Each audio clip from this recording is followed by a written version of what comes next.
بسم الله الرحمن الرحيم نحمده ونصلي على رسوله الكريم. میرے عزیزوں، کوئی عشق لیلا میں دیوانہ ہے، کوئی عشق مولا میں دیوانہ ہے. جو عشق مولا میں دیوانے ہیں اس سے اچھا اس دنیا کے اندر کون ہو سکتا ہے؟ اللہ کی محبت کو چھوڑ کر کسی بھی چیز سے عشق و محبت پیدا کرنا عشق لیلا ہے، اور ہر ایک چیز کو چھوڑ کر ہر چیز کو اپنے دل سے نکال کر اپنے اللہ کی محبت پیدا کر لینا یہی عشق مولا ہے. جب کسی کو کسی سے محبت ہوتی ہے، کسی کو کسی کا عشق ہوتا ہے، کسی کو کسی کا درد ہوتا ہے، تو وہ اسی کا دیوانہ بن جاتا ہے. پھر اسی کے لیے اس کی دیوانگی میں اپنے الفاظ، اپنے القاب، اپنے اشعار بناتا ہے. جہاں بیٹھتا ہے اسی کی بات کہتا ہے. تم میں سے ہر ایک اپنی حالت پر غور کر سکتا ہے کہ میری زندگی کا مشغلہ کیا ہے، میری زبان پر کس کا ذکر ہے. پس جس کا ذکر ذکر اللہ ہے سمجھ لو وہی بامراد ہے، اور جس کا ذکر ذکر دنیا ہے تو سمجھ لو کہ وہ محبوب حقیقی سے دور ہے. جب انسان اپنے محبوب کا نام پاتا ہے تو بے چین و بے قرار ہو جاتا ہے. حضرت ابراہیم خلیل اللہ علی نبینا علیہ الصلاۃ والسلام کو اللہ کی ذات سے ایسی محبت تھی کہ اس کے لیے ہر وقت بے چین و بے قرار رہتے تھے. ایک روز حضرت جبرائیل امین علیہ السلام نے اللہ رب العزت سے عرض کیا کہ اللہ، میں ابراہیم کا امتحان لینا چاہتا ہوں. اللہ رب العزت نے فرمایا کہ لے لو. حضرت جبرائیل علیہ السلام آئے تو حضرت ابراہیم خلیل اللہ علی نبینا علیہ الصلاۃ والسلام کعبے کی تعمیر میں مشغول تھے. حضرت جبرائیل علیہ السلام نے کعبے کے کونے میں آ کر کہا سبحان اللہ و بحمدہ. حضرت ابراہیم خلیل اللہ چونک گئے، بے قرار ہو گئے، بے چین ہو گئے. کیوں؟ محبوب کا نام ان کے سامنے آ گیا، محبوب کا نام ان کے کانوں میں آ گیا، اور وہ بھی حضرت جبرائیل امین کی مبارک زبان سے. کتنے پیارے انداز سے کہا ہوگا اور سننے والے نے کتنے لطف سے سنا ہوگا. جتنے پیار سے کسی کا نام لیا جاتا ہے اتنا ہی اس میں لطف آتا ہے، اور جتنے پیار سے کسی کا نام سنا جاتا ہے اتنی ہی اس میں لذت ہوتی. حضرت ابراہیم خلیل اللہ علیہ السلام چونک گئے. دائیں بائیں دیکھا، کوئی نظر نہیں آیا. کعبے کے کونے میں دیکھا تو جبرائیل امین کو پایا. کہا کہ جبرائیل، محبوب کا نام پھر لے لو. جبرائیل امین علیہ السلام نے کہا کہ محبوب کے لیے نذرانہ پیش کرنا ہے. اے ابراہیم، پہلے نذرانہ ادا کرو. حضرت ابراہیم خلیل اللہ نے کہا کہ میرے پاس 1000 اونٹ ہیں، میں ان کو اللہ کے نام پر صدقہ کرتا ہوں. تو پھر جبرائیل امین نے کہا سبحان اللہ و بحمدہ. حضرت ابراہیم علیہ السلام نے کہا کہ جبرائیل ایک بار اور کہہ دو. جبرائیل امین نے کہا کہ اب کہ تم کیا نذرانہ پیش کرو گے؟ حضرت ابراہیم علیہ السلام نے کہا کہ میرے پاس بے شمار بکریاں موجود ہیں، وہ سب میں اللہ کی راہ میں دے دوں گا. جبرائیل امین نے کہا، پھر کہا سبحان اللہ العظیم. جبرائیل امین نے کہا کہ اب کیا چیز تمہارے پاس باقی رہ گئی ہے جو تم نذرانہ پیش کرو گے؟ اونٹ تم نے دے دیے، بکریاں تم نے دے دی، اب آپ کس چیز سے نذرانہ پیش کریں؟ حضرت ابراہیم خلیل اللہ نے کہا میرے پاس ابھی جان باقی ہے، میں اپنے محبوب کے لیے نذرانے میں اپنی جان پیش کر دوں گا۔ حضرت جبرائیل علیہ السلام نے پھر کہا سبحان اللہ و بحمدہ، سبحان اللہ العظیم و بحمدہ۔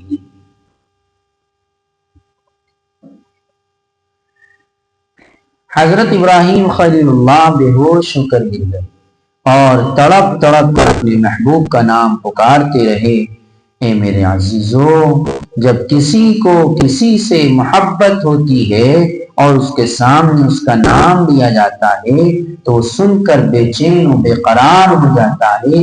یہ محبت کی پہچان ہے، یہ عشق کی پہچان۔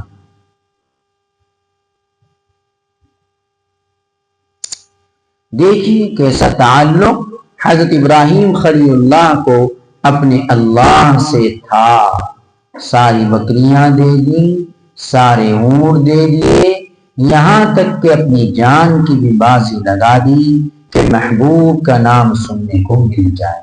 اللہ اکبر۔ میرے عزیزو، میں نے دو جملے آپ کے سامنے پڑھے ہیں، سبحان اللہ و بحمدہ، سبحان اللہ العظیم و بحمدہ۔ یہ دونوں جملے بڑے ہیرے موتی اور گوہر ہیں۔ جتنی بھی مخلوق ہیں خداوند قدوس نے زمینوں میں اور آسمانوں میں بسائی ہیں، سب کو روزی انہی دو جملوں کی برکت سے ملتی ہے۔ سبحان اللہ و بحمدہ، سبحان اللہ العظیم و بحمدہ۔ جو انسان ان کلمات کا ورد رکھتا ہے کبھی روزی سے تنگ نہیں ہوتا ہے۔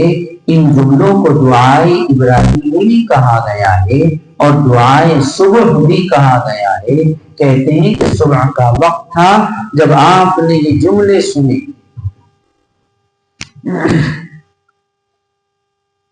جو انسان فجر کی سنتوں کے بعد فرضوں سے پہلے 101 مرتبہ ان کو پڑھنے کا معمول بنا لے تو انشاءاللہ کبھی اس گھر میں تنگی نہیں آ سکتی۔ جو انسان فجر کی سنتوں کے بعد فرضوں سے پہلے 101 مرتبہ ان کو پڑھنے کا معمول بنا لے تو انشاءاللہ کبھی اس گھر میں تنگی نہیں آ سکتی، کبھی اس گھر میں فاقہ نہیں آ سکتا، کبھی وہ روزی سے تنگ نہیں ہو سکتا۔ دل میں بھی جب یاد آ جائے تبھی ان کلموں کا ورد رکھے۔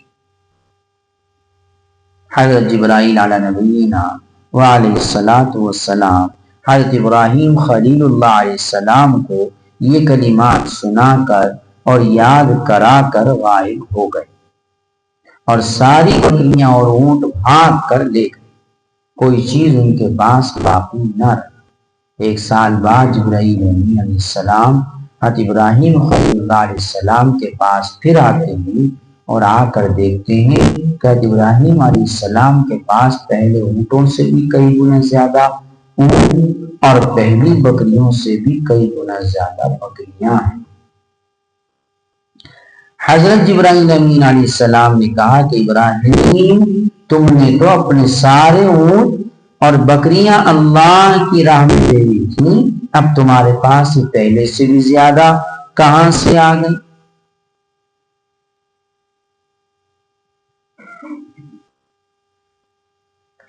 حضرت ابراہیم علیہ السلام نے کہا کہ جس محبوب نے مجھے وہ دی تھی اسی نے مجھے یہ بھی دی تھی۔ جبرائیل علیہ السلام نے کہا کہ ابراہیم علیہ السلام، آپ کو معلوم ہے کہ یہ بکریاں اور اونٹ آپ کو کیسے ملی؟ حضرت ابراہیم علیہ السلام نے کہا کہ مجھے تو معلوم۔ جبرائیل امین علیہ السلام نے کہا کہ وہ کلمے جو آپ نے مجھ سے سیکھے تھے ان کی برکات سے کئی گنا بکریاں اور اونٹ ہو گئے۔ میں آپ کو بتلانے کے لیے آیا ہوں کہ جو شخص بھی ان کلمات کا ورد رکھے گا انشاءاللہ کبھی روزی سے تنگ نہیں ہوگا۔ میرے کہنے کا مقصد یہ ہے کہ اللہ کی ذات سے جب محبت ہو جاتی ہے، اللہ کی ذات سے جب محبت ہو جاتی ہے، اللہ کا نام لینے میں لطف آنے لگتا ہے، اللہ کا نام لینے میں لطف آنے لگتا ہے، مٹھاس آنے لگتی ہے۔ ارے جس کا نام لینے میں مٹھاس نہ آئے، جس کے نام میں لذت نہ آئے، اس سے محبت کیسی؟ اور محبت کی پہچان یہ ہے کہ جتنا زیادہ لطف ہوگا، جتنا زیادہ مٹھاس ہوگی، جتنی زیادہ بشاشت ہوگی، اتنا ہی اس سے تعلق ہوگا۔ کچھ لوگ ایسے ہیں جو عشق لیلا میں در در بھٹکتے پھرتے، اور کچھ دانشور لوگ ایسے ہیں جو عشق مولا میں اپنے محبوب کے قرب کے دامن میں رہتے۔ آپ لوگ اپنے محبوب کے قرب کا دامن پکڑیے، اپنے محبوب سے تعلق پیدا کیجئے، عشق لیلا کے پیچھے نہ پڑیے، عشق مولا کے پیچھے پڑ کر دیکھ لیجئے۔ مجنون عشق لیلا کے پیچھے پڑا تو خالی مجنون کہلایا، کچھ اور اس کو نہیں کہا جاتا، اور تمام انبیاء عشق مولا کے پیچھے پڑے، ان کو علیہ السلام کہا جاتا ہے۔ تمام صحابہ کرام عشق مولا میں پڑے تو ان کو رضی اللہ عنہ اجمعین کہا جاتا ہے۔ اہل اللہ، اللہ کی محبت اور عشق میں پڑے تو ان کو نور اللہ مرقدہ، رحمت اللہ علیہ کہا جاتا ہے۔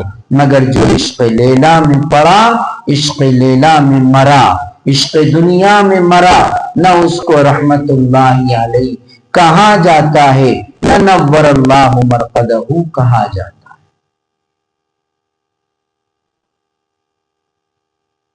جب اپنے محبوب سے تعلق جڑ جاتا ہے تو انسان ہر جگہ اپنے محبوب ہی کا ذکر کرتا ہے، ہر جگہ اسی کی فکر میں وہ رہتا ہے، ہر جگہ اسی کا ذکر خیر وہ جاری و ساری کرتا ہے، ہر وقت اسی کی دھن میں لگا رہتا ہے۔ میرے عزیزوں، عشق مولا ایک ایسا دریا ہے، عشق مولا ایک ایسا میدان ہے، عشق مولا ایک ایسی کتاب ہے جو انمول کتاب ہے، انمول دریا ہے، انمول میدان ہے۔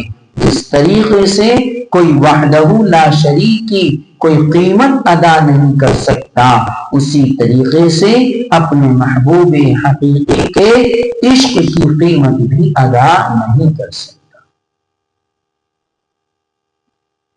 کتنے ہی لوگ دنیا میں آئے، عشق لیلا میں الجھ کر چلے گئے، تباہ و برباد ہو کر چلے گئے، ذلیل و خوار ہو گئے، کوئی ان کا نام لینے والا نہ رہا۔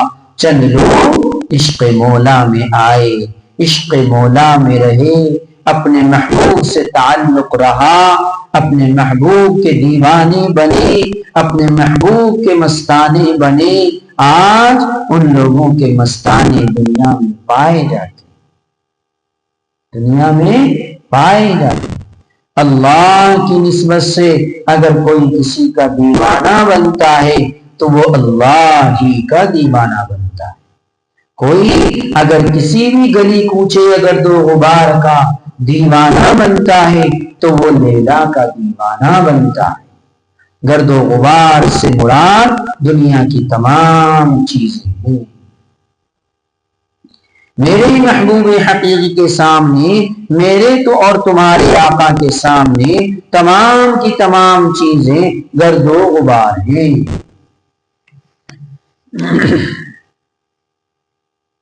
وہ میرا محبوب حقیقی ایسا ہے کہ اگر کسی کو وہ اپنا دیوانہ بنا لے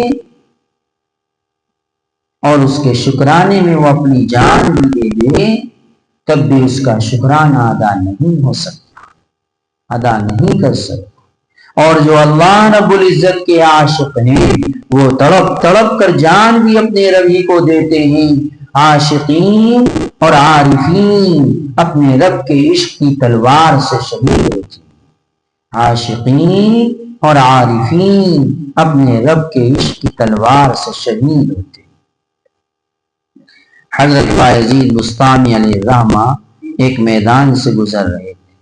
ایک جگہ دیکھا کہ 100 کھوپڑیوں سے بھی زیادہ کھوپڑیاں پڑی ہوئی اور ان کی پیشانی پر باسعادت لکھا ہوا ہے. بایزید بسطامی علیہ الرحمہ کی چیخ نکل گئی، اے میرے رب، اے میرے رب، اے میرے آقا، جب تیرے چاہنے والوں کا یہ انجام ہے تو جو تیرے چاہنے والے نہیں ہیں ان کا انجام کیا ہوگا؟ ایک آواز آتی ہے کہ بایزید بسطامی جو میرے عاشق ہیں وہ میرے عشق کی تلوار سے ایسے ہی قتل ہوتے ہیں جیسے یہ پڑے. اس محبوب حقیقی سے عشق پیدا کر کے دیکھو، تعلق پیدا کر کے دیکھو، اس کا قرب حاصل کر کے دیکھو. اب تک تم نے دنیا کا قرب حاصل کیا ہے، دنیا سے محبت کی، دنیا والوں سے عشق کیا ہے. اب میرے محبوب حقیقی سے بھی عشق و محبت کر کے دیکھو، معلوم ہو جائے گا کہ اس رشتے میں کیسا لطف آتا ہے، اس رشتے میں کیسی مضبوطی ہے، باقی رہنے والا کون سا رشتہ ہے. دنیا کے سارے رشتے ٹوٹ جائیں، سب سے گہرا رشتہ ماں باپ اور شوہر بیوی کا ہے. یہ دونوں رشتے بھی فنا ہو جائیں. باقی رشتوں کی تو بات ہی چھوڑو، مگر جس کا رشتہ میرے محبوب اور میرے آقا سے جڑ جاتا ہے، اس وحدہ لا شریک سے جڑ جاتا ہے جو تمام کائنات کا خالق و مالک ہے، تو نہ اس کا رشتہ فنا ہوتا ہے نہ وہ خود فنا ہوتا ہے. سچ پوچھو تو اللہ رب العزت انہیں فنا نہیں کرتا بلکہ ایک مکان سے دوسرے مکان میں منتقل کر دیتا ہے، اور وہ اپنے چلے جانے کے بعد بھی اسی طریقے سے زندہ رہتے ہیں. کس طریقے سے؟ جیسے بایزید بسطامی نور اللہ مرقدہ، شیخ ابو الحسن خرقانی علیہ الرحمہ، شیخ بہاء الدین نقشبندی علیہ الرحمہ، حضرت امام ربانی مجدد الفیتانی علیہ الرحمہ، خواجہ معین الدین چشتی علیہ الرحمہ، مولانا اشرف علی صاحب تھانوی علیہ الرحمہ، مولانا شاہ عبد المالک صاحب صدیقی علیہ الرحمہ، مولانا شاہ میر عالم صاحب علیہ الرحمہ. ہم سب ان کے نام پیار سے لیتے ہیں.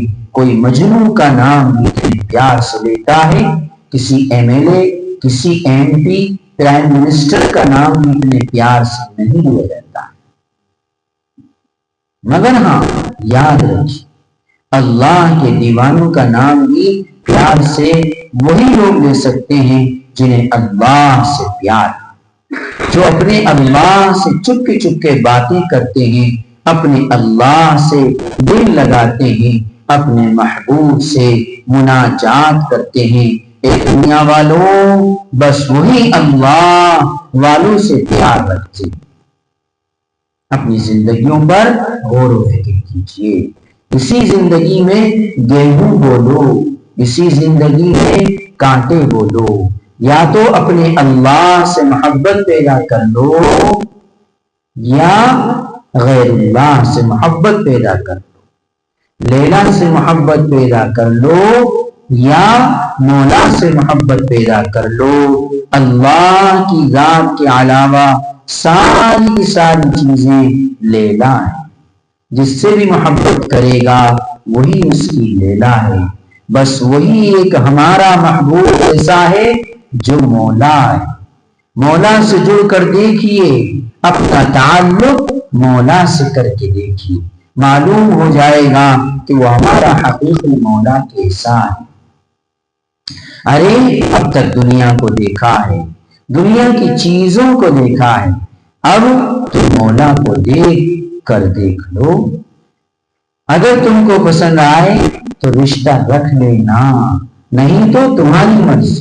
تم ہی لوگ تو کہتے ہو کہ پہلے دیکھ لو، پسند آئے تو رشتہ کر لینا۔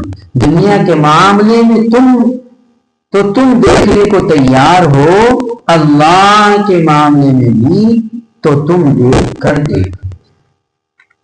غور و فکر کیجیے، ہمیں اس دنیا میں رہ کر کیا کرنا ہے، کس کا بننا ہے، کیا چیز باقی رہنے والی ہے اور کیا فنا ہونے والی ہے۔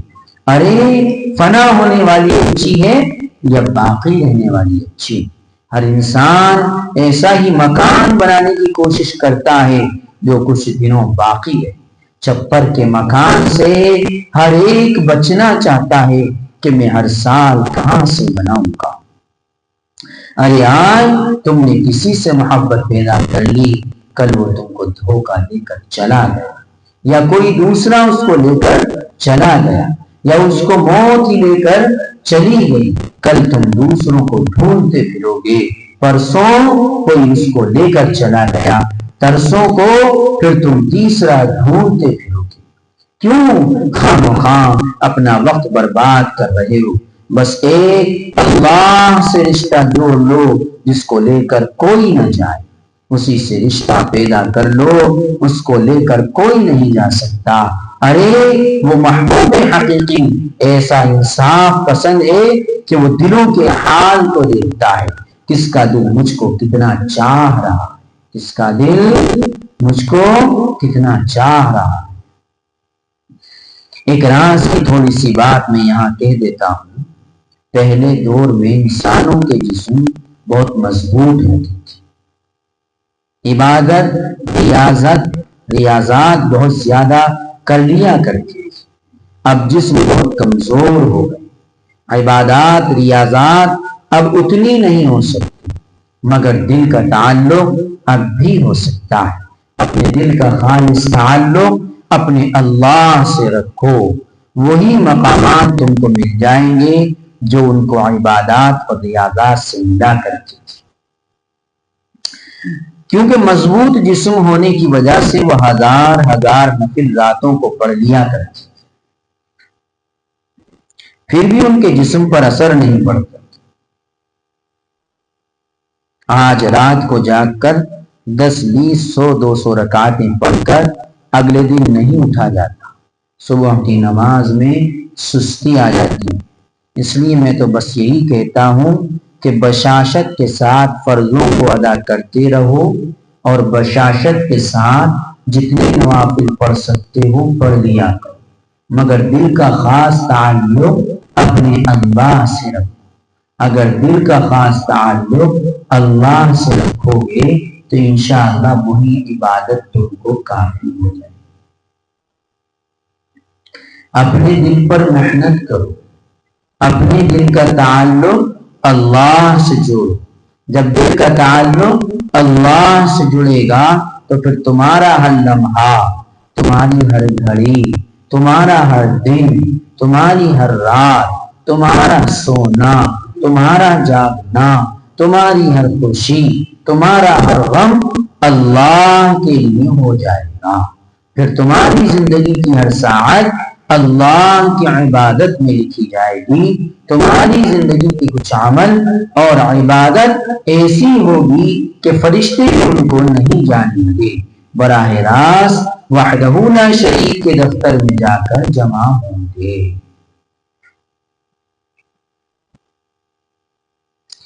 وہ چیز جس کا فرشتوں کو بھی علم ہے، کون سی؟ وہ آقا اور بندے کا تعلق، وہ آقا کا اور بندے کا ایک راز۔ جب غلام اپنے آقا سے دل لگا کر بیٹھتا ہے تو فرشتوں کو کیا پتا کہ یہ کیا کہہ رہا ہے؟ فرشتے تو وہ اعمال لکھیں گے جو زبان، ہاتھ، پاؤں یا دیگر جسم کے اعضاء سے نکلیں گے، مگر جو دل سے نکل رہا ہے فرشتوں کو اس کی کیا خبر کہ اس کا دل کہاں ہے، اس کا دل کہاں جڑا ہوا ہے۔ ارے اس کا دل تو اپنے محبوب سے جڑا ہوا ہے، اپنے محبوب سے مناجات کر رہا ہے، اپنے محبوب کی کھوج میں لگا ہوا ہے، اپنے محبوب کو تلاش کر رہا ہے، اپنے محبوب کے لیے تڑپ رہا ہے، اپنے محبوب کے لیے بکھرا ہوا ہے۔ یہ سارے کے سارے دفتر اللہ رب العزت کے خزانے میں ہوتے ہیں۔ میرے عزیزو، آپ لوگ سردی گرمی میں اپنا وقت نکال کر آتے ہیں، اگرچہ اللہ پر یا کسی اور پر یہ آسان کی بات نہیں ہے۔ چلو میں تو آپ لوگوں کا شکریہ ادا کر سکتا ہوں کہ آپ لوگ میرے پاس آتے ہیں، مگر میرے اللہ کے اوپر تو کوئی آسان نہیں ہے۔ رات دن تم سجدے میں پڑے رہو تب بھی اللہ پر یہ کوئی آسان نہیں ہے۔ انسان جو بھی کچھ کرتا ہے وہ اپنے لیے ہی کرتا ہے۔ اس لیے میں کہتا ہوں کہ جب آپ لوگ سردی گرمی میں آتے ہیں تو جو میں کہوں اس پر عمل کر لیا کریں۔ تم لوگ اگر عمل کر لو گے تو میری بھی نجات کا ذریعہ بن جائے گا۔ پتہ نہیں تم میں سے کون سا ایسا بن جائے جس کا تعلق اللہ سے جڑ جائے اور اس کی برکت سے اللہ مجھے بھی معاف کر دے، اللہ مجھے بھی معاف کر دے۔ تو میرے عزیزو، جو بھی سنو ہوش کے کانوں سے سنو، اور جو بھی سنو عمل کی غرض سے سنو، اور عمل اللہ کی رضا کے لیے کرو۔ جب تم ایسا کرو گے، ایسے بنو گے تو انشاءاللہ خدا بند قدوس کا قرب حاصل ہو جائے گا، اس کی معیت حاصل ہو جائے گی، اس کا انس حاصل ہو جائے گا، اس کا عشق حاصل ہو جائے گا، اس کا خاص تعلق اور درد نصیب ہو جائے گا۔ اللہ رب العزت ہمیں عشق مولا نصیب فرمائے، عشق لیلا سے بچائے۔ اللہ رب العزت ہماری دنیا میں بھی حفاظت فرمائے اور آخرت میں بھی حفاظت فرمائے۔ آمین آمین۔ وآخر دعواہم ان الحمد للہ رب العالمین۔